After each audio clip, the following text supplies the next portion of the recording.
Yeah, well, we did those NME Awards, and they said, okay, we want you to play 5 or 6 songs. And I said, okay, wait, are we last? He said, yeah. I said, well, why can't we play for 2 hours? I said, well, because we turn the cameras off at 11. I said, I don't need the cameras. Will there be people there? Yeah, but the tube shuts down at midnight. I said, I'm not taking the subway home, Right. Let us play, yeah. So, yeah, I mean, at this point, any chance we get, we just want to play. We have to make up for 2 years that we took off, So we're really kind of pushing it.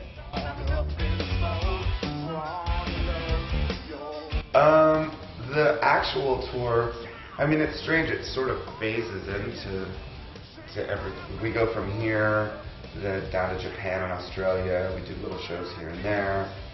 Last night was really like the first official show where we sold tickets, and we've been doing lots of these little club gigs where we walk in and we ask the audience, like, hey, you want to hear the new record? And then we just blast from track 1 to track 11 without saying anything. And then we say, and that's the new record. And then we play for another 2 hours of like old stuff. Kind of like what we did the other night. But slowly we start doing actual shows until we come over for festivals in the summer. And then after that, we're just here all the time.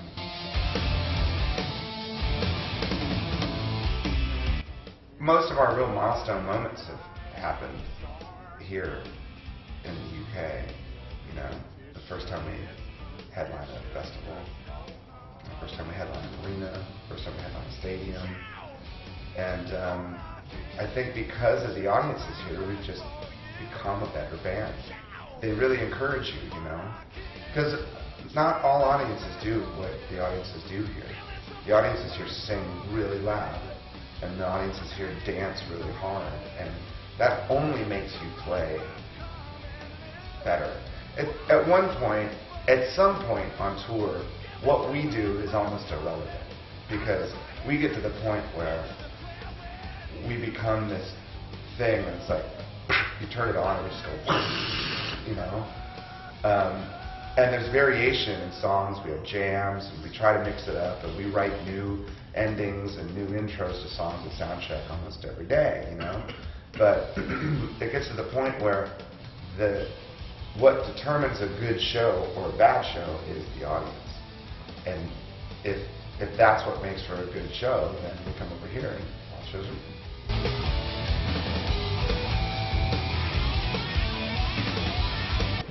I'll tell you, when it comes to award ceremonies and Grammys and Brits and American Music Awards and things like that, of course music is not a competition. Everybody knows that. Anybody that pretends to be offended that they're given an award is full of shit, because it means that at least one person is acknowledging what you do. And for anyone that's out here doing what we do, I think that should be kind of reassuring in a way, that you're not alone in what you do. And we have Grammys and stuff at home that I'm really proud of, man, because, we have Grammys for albums we made in my basement when we really had no idea what we were doing. And people chose us to win that award over people that had spent millions of dollars on albums and state-of-the-art studios and promotion and big machine and all of that. And so, our little world is kind of cool because we keep it really simple, I mean, what we do is as simple and basic as really what you see on stage. It's just us with amps and instruments, that's it. When we write songs, we do it in a room like this, just like that. And then when it comes to record, we just hit a button and we start going. And when it sounds good, then it's done. And especially in this day and age, when you're acknowledged for what you do, and that's what you do, I think it's cool, man.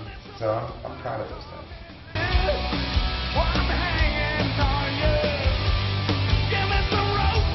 Well, it was funny when we decided to do the album to tape, we had tape machines. We made records with them before, and so we just wheeled them into this closet in my garage. And one of the first things I started doing was I started using Twitter.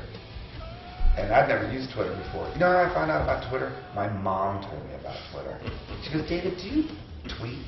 I said, no, I don't think so. What is it? And she goes, Twitter. She was telling me about how President Obama used Twitter.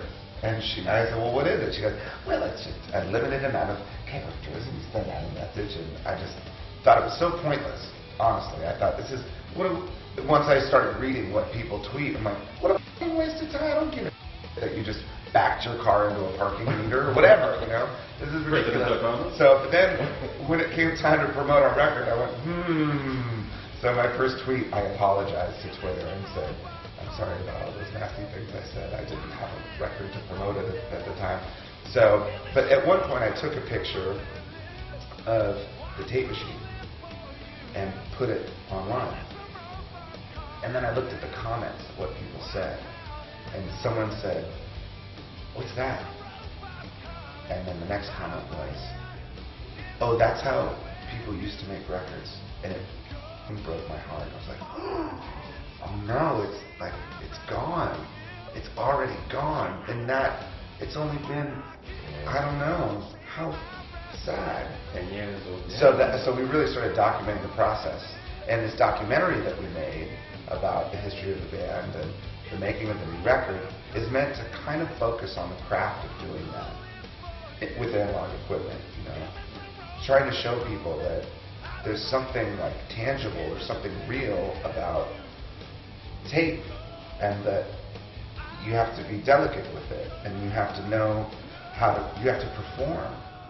You have to be good. You can't fix what goes on the tape, really. And that's one of the great things I think about the record. You know, it sounds like the Foo Fighters, man. They don't tune my vocals. They don't fix the drums so they're perfectly in time. They don't lock us in so we're like a machine.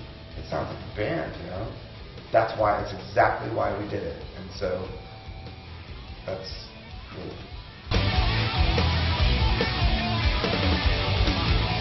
Here's the way I look at it.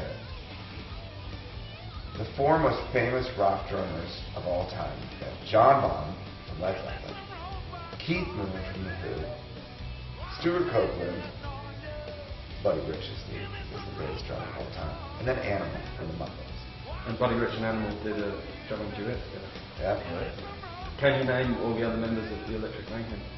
No, I can't remember their names. I recognize their faces though. That's usually how it goes all the time. Yeah. I don't remember your name anymore either. Just make it up. Just whatever you think. Dude, how about that? What's up, dude? Yeah. Sort of umlauts. How you doing, bro?